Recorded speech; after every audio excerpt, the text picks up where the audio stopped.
As-tu déjà réfléchi à la raison pour laquelle tes émotions semblent se retourner contre toi, même lorsque tu as les meilleures intentions du monde? Selon la Bible, nous sommes plus que de simples êtres physiques, nous avons aussi une âme et un esprit, chacun ayant une fonction unique. Cette division n'est pas seulement académique, elle est essentielle pour comprendre pourquoi nos sentiments, nos choix et nos vies spirituelles divergent à différents moments. La partie qui ressent, reflète et traverse tous les bonheurs et toutes les souffrances est l'âme. Mais l'étincelle divine qui nous propulse vers quelque chose de plus que nous-mêmes est l'esprit, qui est ce qui nous lie directement à Dieu. Mais comment savoir si c'est l'esprit qui mène et si c'est l'âme qui s'exprime? Depuis les temps bibliques, ce sujet a suscité des discussions et des contemplations approfondies, et il continue d'être difficile pour de nombreux chrétiens. Connaître la distinction entre les deux peut changer la façon dont nous pratiquons nos croyances. Par exemple, l'âme d'une personne réagit lorsqu'elle est confrontée à un dilemme moral et qu'elle est envahie par un sentiment d'effroi ou de honte. Cependant, son esprit, fortifié par la volonté de Dieu, intervient lorsqu'une paix inexplicable émerge au milieu du pandémonium. Cette information peut s'avérer essentielle pour résoudre les conflits internes et garder son sang-froid sous pression. Connaître la nature de notre âme et de notre esprit nous incite à voyager au plus profond de qui nous sommes dans un monde qui nous encourage à nous concentrer uniquement sur l'extérieur. Vraiment, qui es-tu? Qu'est-ce qui soutient ta relation avec Dieu et nourrit ta vie spirituelle? Tu découvriras dans cette étude des solutions qui revitaliseront ta vie de prière, ton processus de prise de décision et ta compréhension de la façon d'avoir une relation authentique avec le Créateur. L'âme est une facette intrigante de la vie humaine. C'est la source de nos choix les plus importants et de nos sentiments les plus intenses. C'est l'âme qui s'exprime lorsqu'une personne éprouve un plaisir inexpliqué à la rencontre d'un être cher ou un désespoir qui semble la briser de l'intérieur. Le psaume 42:11 de la Bible illustre ce propos en posant la question suivante. « Pourquoi es-tu abattu, ô mon âme? Pourquoi es-tu troublé au-dedans de moi ?» Cela montre que l'âme peut être un lieu de réconfort ou de conflit interne.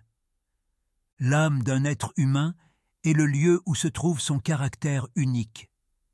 C'est là que ses objectifs s'épanouissent, que son individualité s'affirme et que son caractère se développe. Chaque choix que nous faisons, qu'il soit grand ou petit, passe d'abord par ce filtre mental.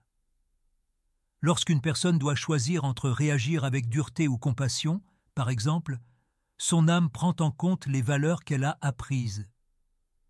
Il existe également une profonde obligation morale au sein de l'âme. Car que servirait à un homme de gagner le monde entier et de perdre son âme, a déclaré Jésus dans Marc 8,36, soulignant ainsi sa signification. Ces remarques nous rappellent que rien, pas même la richesse ou le succès, ne peut compenser la perte de notre véritable moi. En pensant à cela, nous nous interrogeons sur nos priorités et nous nous demandons si elles correspondent à l'intention de Dieu pour notre vie. En plus d'être la source des émotions, l'âme est aussi le lieu où se forment la volonté et les croyances humaines. L'âme d'une personne est le moteur de sa persévérance lorsqu'elle se bat pour maintenir la paix face aux conflits familiaux ou qu'elle s'efforce de réaliser un rêve malgré les échecs. C'est là que se trouve l'invitation incessante de Dieu à remettre notre âme à sa parole pour qu'elle se renouvelle et à trouver un équilibre entre nos sentiments et la volonté de Dieu. L'esprit sert de conduit direct vers Dieu. Ce souffle de vie nous indique que nous sommes plus que de la simple matière et nous motive à poursuivre l'Éternel. Jésus a déclaré dans Jean 4,24 que Dieu est esprit et ceux qui l'adorent doivent l'adorer en esprit et en vérité. Cela nous montre que l'adoration authentique vient de l'esprit et va au-delà des coutumes pour devenir une conversation honnête avec le Créateur. La source de vie qui donne un but à notre existence est également l'Esprit. L'Esprit de Dieu m'a fait, et le souffle du Tout-Puissant m'a donné la vie, selon Job 33,4. Le corps ne serait rien d'autre qu'une construction dépourvue de la lumière sacrée. Cette connaissance nous encourage à chérir chaque jour comme une chance d'approfondir notre développement spirituel et de vivre en harmonie avec Dieu. Le discernement spirituel est une autre fonction essentielle de l'esprit. Les émotions et les expériences peuvent avoir un impact sur l'âme, mais l'esprit peut réaliser des vérités spirituelles incompréhensibles pour les humains. 1 Corinthiens 2,14 déclare que l'homme naturel ne reçoit pas les choses de l'Esprit de Dieu, car elles sont une folie pour lui. Cela démontre à quel point il est crucial de fortifier notre esprit afin de comprendre le plan de Dieu plutôt que de se fier à notre intuition ou à notre raisonnement naturel. De plus, lorsque les mots ne semblent pas suffire, l'Esprit nous guide dans la prière. Selon l'explication de Romains 8, 26, l'Esprit lui-même intercède pour nous par des gémissements trop profonds pour être exprimés. C'est une image puissante qui nous rappelle que, malgré nos sentiments d'inarticulation, notre âme est toujours en communication avec Dieu et trouve des moyens de communiquer nos besoins les plus fondamentaux. Il existe deux grandes écoles de pensée dans la théologie chrétienne sur la nature de l'humanité. Selon la perspective dichotomique, le corps et l'âme, l'esprit d'une personne, sont ces deux éléments constitutifs. Selon ce point de vue, les termes « âme » et « esprit » se rapportent à la même essence interne et sont interchangeables. Cette perspective met l'accent sur le conflit permanent entre le côté spirituel, qui aspire à l'éternel et cherche à entrer en contact avec Dieu, et le corps physique, avec ses désirs et ses infirmités. Le point de vue trichotomique, quant à lui, considère qu'une personne est composée de trois éléments distincts, chacun ayant une fonction définie: le corps, l'âme et l'esprit. L'esprit est le lieu où l'on peut avoir une relation directe avec Dieu. L'âme est le lieu où sont stockés les sentiments et la volonté. Et le corps est le véhicule physique. Ce point de vue met en évidence la complexité et la beauté de la création humaine, tout en rappelant que nous avons été créés dans un but profond et complexe. Les deux points de vue présentent des distinctions importantes ainsi que des points d'accord. Ceux qui soutiennent la perspective dichotomique, par exemple, soutiennent que les termes bibliques « âme » et « esprit » sont souvent utilisés de manière interchangeable, comme dans la déclaration de Marie, dans Luc 1, 46-47, « Mon âme glorifie le Seigneur, et mon esprit se réjouit en Dieu mon Sauveur. » Néanmoins, ce passage est considéré par les partisans de la vision trichotomique comme une preuve de la séparation des deux sections. L'objectif essentiel est toujours de vivre une vie spirituelle consciente et satisfaisante, conforme au plan de Dieu, quel que soit le point de vue que l'on choisit. En repensant à ces visions, nous pouvons mieux comprendre notre relation avec le Créateur et l'importance de prendre soin de notre corps et de notre moi intérieur. Ces connaissances nous amènent au point suivant, à savoir les rôles particuliers que jouent l'âme et l'esprit dans l'existence quotidienne. Avant d'aborder les points de vue théologiques sur l'âme et l'esprit, j'aimerais te lancer une invitation unique. Je te serais très reconnaissant de liker cette vidéo si elle t'aide à réfléchir plus profondément à ta vie spirituelle et à mieux comprendre comment Dieu opère en toi. Davantage d'individus pourront ainsi apprendre ces faits et développer leur foi. N'oublie pas de rester, car ce qui suit t'aidera à comprendre encore mieux comment ton âme et ton esprit affectent chaque choix que tu fais dans la vie. Nos interactions avec le monde extérieur sont grandement influencées par l'âme. C'est le lieu de naissance de toutes les émotions, de la joie la plus pure aux difficultés de la vie. Le psaume 62, 8 nous exhorte à épancher nos cœurs devant Dieu, nous rappelant qu'il faut faire confiance au Créateur qui est parfaitement conscient de nos sentiments.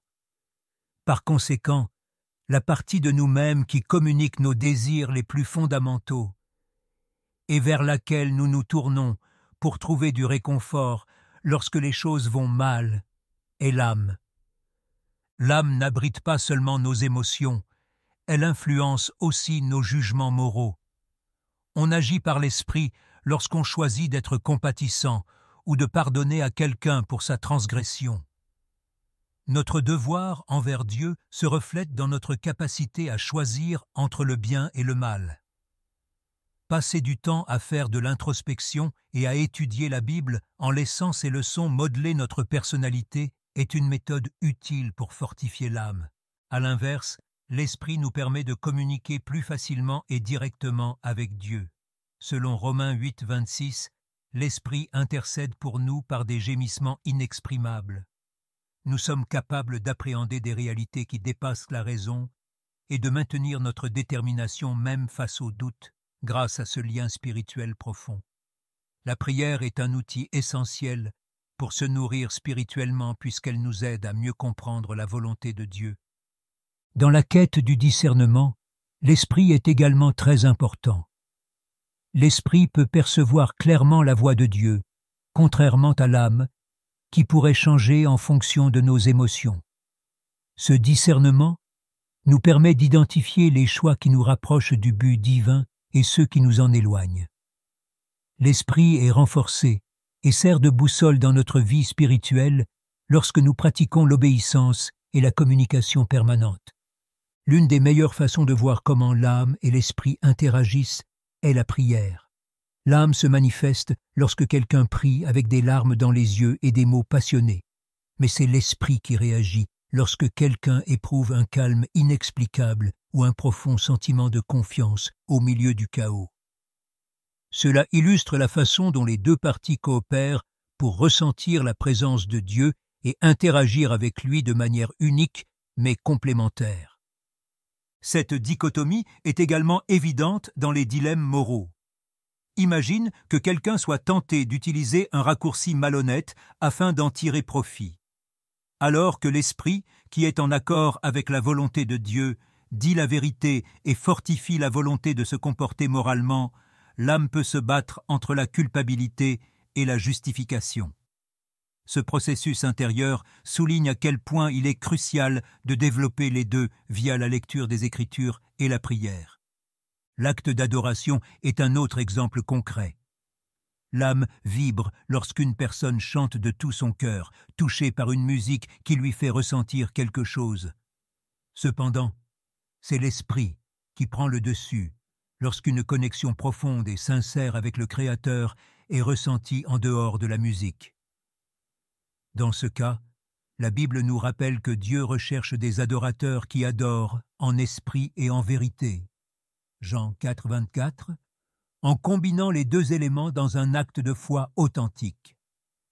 Ces distinctions sont également évidentes dans les situations de prise de décision de la vie quotidienne. Par exemple, face au choix entre abandonner ou poursuivre une entreprise difficile, l'âme peut avoir peur d'échouer, mais l'esprit, fortifié par la foi, encourage à aller de l'avant en s'appuyant sur les promesses de Dieu.